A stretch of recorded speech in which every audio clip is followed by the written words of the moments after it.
Praise the lord. మీకు విరోధంగా రూపించబడిన ఏ ఆయుధమైనను వర్ధిల్లదు.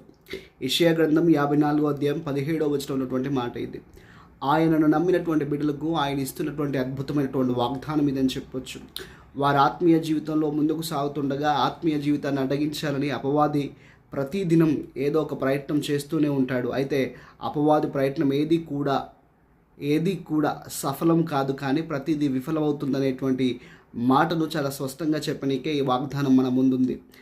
మనం గనక ఉదాహరణగా మనం బైబిల్లో నుంచి దానియేలు విషయాన్ని గమనించినట్టయితే, దానియేలు ముమ్మారు ప్రార్థిస్తున్నాడు అనేటువంటి ఒకే ఒక్క కారణం చేత దానియేలు తీసుకుని సింహాల బోన్లో వేశారు. అయితే సింహాల బోన్లో ఉన్నటువంటి దానియేలు సురక్షితంగా బయటికి వచ్చాడు దేవుని కృపను బట్టి. హల్లెలూయా.